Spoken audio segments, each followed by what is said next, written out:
కారం రంగు రుచితో ఉంటుంది. ఆచి మిరపపొడి అదరగొట్టే కారం రంగు రుచి. ఆడమగ తేడా లేకుండా అన్ని రంగాల్లోనూ పోటీ పడుతున్నారు. ఇది అందరికీ తెలిసిన విషయమే. అయితే తామేం తక్కువ కాదన్నట్టు కరప్షన్ ట్రాక్ లోనూ బద్దలైపోయే ట్రాక్ రికార్డ్ క్రియేట్ చేస్తున్నారు మహిళా మణులు. ఏసీబీ దాడుల్లో దొరికిపోయిన అలాంటి కరప్షన్ క్వీన్స్ కహానీ ఏంటో ఒకసారి చూద్దాం. తెలంగాణలో ఏసీబీ దూకుడు పెంచింది. నిఘా వేసి కొన్ని చోట్ల, కంప్లైంట్ ఆధారంగా మరికొన్ని చోట్ల తనిఖీలు చేసి లంచగొండుల భరతం పడుతోంది. ఈ ఏడాదిలో జూన్ వరకు 126 కేసులు రాష్ట్రంలో నమోదయ్యాయి. ఇదంతా మామూలు విషయమే. కానీ ఏసీబీ చరిత్రలో ఎప్పుడూ లేని విధంగా ఎక్కువగా మహిళా ఉద్యోగులు లంచం తీసుకుంటుండగా రెడ్ హ్యాండెడ్ గా దొరికిపోతున్నారు. కేవలం నెలన్నర పీరియడ్లో 7 మహిళలు ఇలా ఏసీబీకి చిక్కారు. వారి అవినీతి చిట్టా చూస్తే దిమ్మ తిరిగి బొమ్మ కనిపించాల్సిందే. ఈమె పేరు స్వరూప. జీహెచ్ఎంసీ కాప్రా సర్కిల్లో అసిస్టెంట్ ఎగ్జిక్యూటివ్ ఇంజనీర్. ఓ కాంట్రాక్టర్ వర్క్ ని ఎంబీ బుక్ లో యాడ్ చేయడం కోసం 1,20,000 డిమాండ్ చేసింది. రెడ్ హ్యాండెడ్ గా పట్టుకోవడంతో ఈమె అవినీతి స్వరూపం బయటపడింది. జీహెచ్ఎంసీ నెహ్రూ నగర్ సర్కిల్లో అసిస్టెంట్ ఇంజనీర్ మనీషా కూడా ఇలాగే దొరికిపోయింది.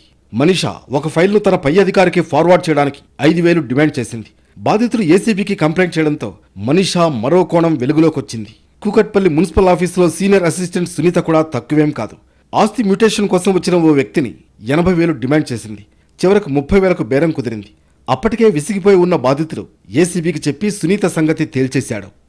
ఎం సునీత సీనియర్ అసిస్టెంట్ గారు మ్యూటేషన్ కోసం అతను అప్లై చేసుకున్నాడు. ఆన్లైన్లో చేసుకుంటే దాంట్లో హార్డ్ కాపీస్ కావాలని పిలిపించేసి అది ప్రాసెస్ చేయాలంటే ఒక 80,000 రూపీస్ అవసరం ఇవ్వాలని చెప్పేసి డిమాండ్ చేశారు. ఆ 80,000 ఇవ్వలేనని చెప్పేసి అతను ఇక్కడ ఒక 2-3 రోజులు బార్గెన్ చేశాడు. చివరకు 30,000 రూపాయలైనా ఎట్టి పరిస్థితుల్లో లంచం ఇవ్వాల్సిందే అని చెప్పి ఆమె అగ్రి అయిపోయింది. 30,000కు ఆ 30,000 రూపాయలు తీసుకొని అతని ఫైల్లోనే పెట్టేసి డ్రాలో పెట్టుకున్నది.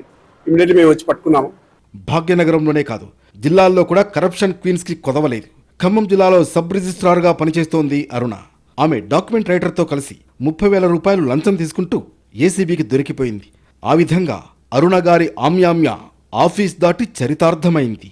ఇక మంచిర్యాల తహసీల్దార్ కార్యాలయంలో డిప్యూటీ సర్వేయర్ మంజుల వ్యవసాయ భూమిని సర్వే చేసి రిపోర్టు కోసం 26,000 డిమాండ్ చేసింది. కొంత ఫోన్ పే రూపంలో చెల్లించాడు.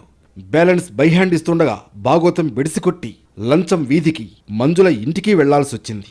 ఇటు సంగారెడ్డి జిల్లా బుదేర్ పంచాయతీ కార్యదర్శి నాగలక్ష్మి కూడా డబ్బులు డిమాండ్ చేస్తూ ఏసీబీ అధికారులకు దొరికిపోయింది. అలాగే Madhapur deputy state tax officer Sudha కూడా లంచం తీసుకుంటూ దొరికిపోయింది. దీంతో సుధ కరప్షన్ కథలుగా చెప్పుకునేదాకా వెళ్ళింది. ఇప్పటి వరకు ఏసీబీ అధికారులకు చిక్కిన మహిళా ఉద్యోగుల వివరాలివి. కరప్షన్ రంగంలోనూ తామేం తక్కువ కాదంటూ నిరూపించుకుంటున్నారు. ఇలాంటి ఉద్యోగ స్త్రీలలో అవినీతి ఆఠీన్రాణులు ఎంతమంది ఉన్నారో ఆ అమ్మవార్లకే తెలియాలి.